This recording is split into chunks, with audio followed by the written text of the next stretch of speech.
السلام عليكم، مرحبا بكم معايا اخواتي في يوم جديد واقتراح جديد. كنتمنى من الله عز وجل يلقاكم الفيديو ديال اليوم وانتم في تمام الصحه والعافيه ان شاء الله، واحوالكم طيبه باذن الله. اليوم غادي نقترح عليكم اخواتي هاد الحلوى اللي كتجي رائعه، كتجي هشيشه ومعلكه في نفس الوقت. يعني ما بين بحال الشكل ديال البراونيز هكا، ديك التعليكه ديال البراونيز او هاد المكرون، ديك التقرميشه والتعليكه في نفس الوقت. صدقوني كتجي رائعه اخواتي. مكوناتها بسيطه جدا، يعني ببيضه واحده فقط، ومكونات موجوده في كل البيت. غادي تحصلوا على هاد الحلوى هذه اللي كتجي لذيذه بزاف. انا متاكده غادي تعجبكم وتعجب وليداتكم ان شاء الله. فقط كنذكركم اخواتي اللي كتشوف قناتي لاول مره، كنقول لك مرحبا اختي، ما تنسيش تضغطي على زر الاشتراك وفعلي الجرس باش تنضمي لقناتي الصغيره.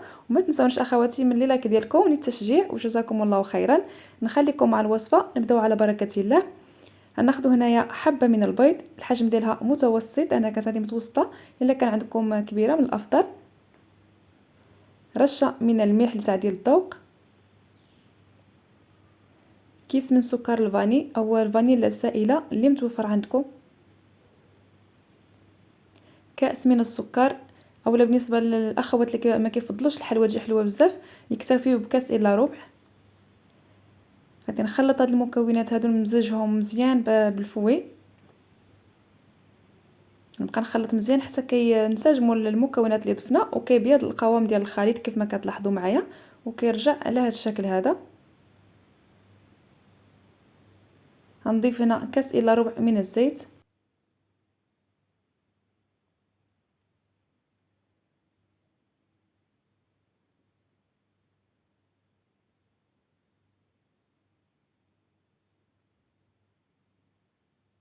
كنخلط مره اخرى، كنبقى نخلط حتى كينسجم ديك الزيت مع المكونات الاخرى اللي ضفنا.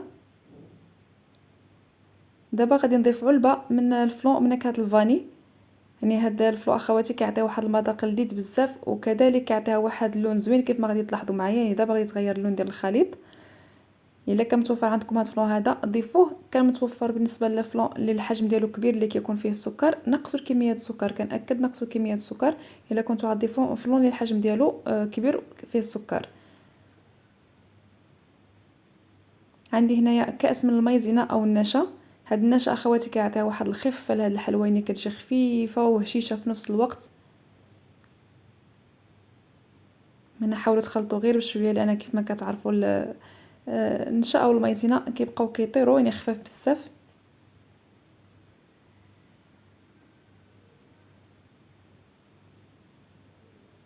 المايزينا اخواتي ما محتاجش نغربلوها، لان كيف ما كنعرفوا راه ما كتكتل لا والو، ماشي بحال الدقيق. دابا هنا عندي كاس من الدقيق، يعني ضروري نغربلوه، وغادي نضيفوه بالتدريج. انا هنا نقصت واحد 4 كاس حتى كنشوف القوام ديال الخليط اللي غادي نتحصل عليه، باش ما يشمتنيش الدقيق، لان ما خصناش الحلوى نقصحوها نهائيا باش نتحصلوا على النتيجه اللي شفتوا. ما خصناش نفوتوا الكميه ديال الدقيق كثيره في الخليط. ضفت كذلك كيس من خميره الحلويات، الوزن ديالو 8 غرام. هنا غادي نجمع العجين بيدي من الاحسن باش نتحكم في القوام ديال الخليط.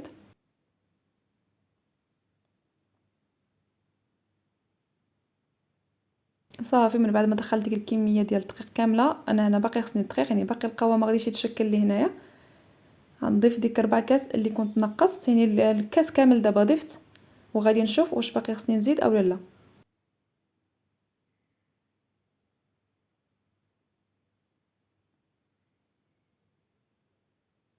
كنبقاو نجربوا العجين، يعني نشكلوها هكا كويره في اليد ديالنا، الا كانت باقا هكا مطلوقه بزاف وكتسطح في البلاصه في اليد ديالنا، يعني ما كتبقاش بنفس الفورمه اللي شكلناها، يعني صافي كنتاكدوا بلي باقي خصنا نزيدوا شويه. يعني هنا زدت ضفت ملعقه، يعني فقط ما تفوتوهاش، يعني تقريبا واحد 125 غرام ديال الدقيق بالنسبه للاخوات اللي كيعبروا بالميزان. الكاس كيوزن 100 غرام، والمعلقه تقريبا 25 غرام. غادي ندخلها حتى هي في هذا العجين، وكنبقاو نجربوا باليد الاخرى. دائما ما كنجربوش باليد اللي كنعجنوا بها، لان هذه كتكون فيها العجين دائما كتبقى كتلصق.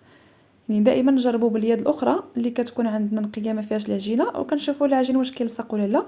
انا هنا صافي اكتفيت بهذه الكميه اللي ضفت، ومشيت غسلت اليد ديالي. كيف ما كتلاحظوا معايا القوام ديال الخليط ظهر رطب وهشيش بزاف ومطلوقه العجينه في يدي، ولكن في نفس الوقت راه ما كتلصقش في اليد ديالي كما كتلاحظوا. وجدت هنايا اللاطه اللي غادي ندخلها للفران. في هذا الاثناء اخواتي هنايا انا شعلت الفران، ملي بديت نخلط الحلوى، يعني ماشي حتى لدابا، ملي بديت نخلط الحلوى شعلت الفران باش يسخن مزيان. انا غادي نطيبها في الفرن ديال الغاز، وانتم الا كنتو حتى في الفرن ديال الكهرباء شعلوه قبل، ضروري خصها تسخن مزيان بحال اللي كنطيبوا الحلوى ديال البهله. كنشكل هنايا كويرات، الا ما كانش عندكم ورق ديال ورق الطبخ دهنوا اللاطه غير بالزيت مزيان هكا وصافي، ووضعوا الحلوى فوق منها. كنشكل كويرات على هذا الشكل هذا، يعني ما تحاولوش تكبروهم، خليهم غير في هذا الشكل هذا، يكونوا غير صغار لان الحجم ديالهم تبارك الله راه كيتزاد كيوليو كبار. وحاولوا تبضعوهم شويه بعاد على بعضياتهم كيف ما كتلاحظوا معايا هكا باش ما يلتصقوش، لان كيتزاد الحجم ديالهم. انا واخا هكا راه غادي تقريبا غادي يلصقوا كيف ما غادي تلاحظوا معايا في الاخير. يعني كان خصني نزيد نبعدهم على بعضياتهم اكثر. لهذا بغيت نعطيكم هذه النصيحه وصافي. ملي تشكلوهم ضغطوا عليهم واحد شويه هكا في الكف بالكف ديالكم هكا، ما تسطحوهاش بزاف لان ملي كتدخل الفران كتزيد هكا الحلوى ديالنا كتزيد تكبر وكتزيد تسطح. ولكن من الاحسن نتوما ضغطوا واحد شويه هكا بالكف ديالكم، ما تخليوش مقبى بزاف. انا استمريت حتى ساليت الشكل، حتى ساليت عفوا الكميه كامله اللي عندي، تحصلت على هذا العدد هذا. دابا ندوزو المرحله ديال الطبخ او ديال الطهي. انا عندي هنا الفران ديال الغاز مشعلها من فوق ومن تحت، عندي العافيه من فوق ومن تحت. من بعد ما سخنته كما ذكرت معكم مزيان، دابا دخلت اللاطه الوسط ونقصت النار مزيان. الفوقانيه قليله بزاف كما كتلاحظوا معايا، مهيله. تحتانيه شي شويه زايده عليها. الا كان عندكم نتوما النار غير من جهه واحده صافي وضعوا الحلوى فوق منها النار على الوجه ديالها، والعافيه مهيله بحال اللي كنطيبوا البهله. هنا دازت تقريبا واحد 4 دقائق صافي. كانت الحلوى ديالي هنا بدات كتحمر وتشقات كيف ما كتلاحظوا معايا، غير كانت كتبان لكم في الفران، كانت كتبان لكم بلي محمره بزاف لان الاضاءه كانت عندي ناقصه شويه. اما هي كتجي على هذا اللون هذا، كتجي هكا مذهبه، ما تفوتولهاش. القياس ديال الطياب ديالها بقاو واقفين عليها، كنأكد عليكم بقاو واقفين عليها لانها دغيا كطيب. خدات لي 5 دقائق كانت واجده عندي، وكتكون هشيشه. ملي كنخرجوها من الفران راه كتكون هشيشه بزاف. ما تحاولوش تقيسوها تحيدوها من اللاطه ديك الساعات، يعني خليوها حتى كتبرد شويه عاد حيدوها من اللاطه. وكيف ما لاحظتوا معايا راه الحجم ديال الحلوى تزاد تبارك الله. وديك الاخرين راه درتهم كبار حتى على الاولين راه لصقوا لي هكا كيف ما كتلاحظوا معايا. صافي مشيت هكايا قطعتهم هكا بالسكين هكا من الجنب باش منين نجي نحيدهم يتحيدوا لي بكل سهوله. لهذا قلت لكم ما تكبروش الحلوى، حاولوا ديروهم غير صغار شويه وبعدهم على بعضياتهم باش ما يلصقوا لكمش بحالي انا خليت انا الحلوى تقريبا غير واحد ربع ساعه باش نكمل التصوير. ثم من الاحسن نخليوها واحد نص ساعه في اللاطه ولا اكثر باش هكا تبرد على خاطرها وتشد راسها ملي تجيو تحيدوها تجيكم سهله. بالنسبه للفرن الكهرباء اخواتي، سخنوه في الاول مزيان على 180 درجه، ومني تدخلوا اللاطه ديالكم نقصوا ل 160 درجه هكا الحلوى باش ما تخطفش. وكيف ما ذكرت معكم راه 5 دقائق 6 دقائق كتكون الحلوى ديالنا واجده. انا هنا غادي نقسم معكم وحده باش تشوفوها كيفاش كتجي من الداخل. راه كتجي معلكه ما شاء الله، كتجي مقرمشه من برا وفي نفس الوقت ديك التعليكه ديال البراونيز هكا فيها من الداخل ما شاء الله. كيف ما ذكرت معكم راه كتجي ما بين بحال شكل البراونيز او لي ماكارون، كيجي هكا ديك التعليكه ديالهم. صدقوني كتجي رائعه. بالنسبه اللي بغات كميه اكثر تضاعف المقادير. هاد الكميه خرجت لي 23 حبه بهذا الحجم هذا، ولا صغرتوا الحبات تحصلوا على عدد اكبر. وهنا اخواتي كنكون وصلنا لنهايه الفيديو، كنشكركم على حسن المتابعه والى وصفه قادمه باذن الله.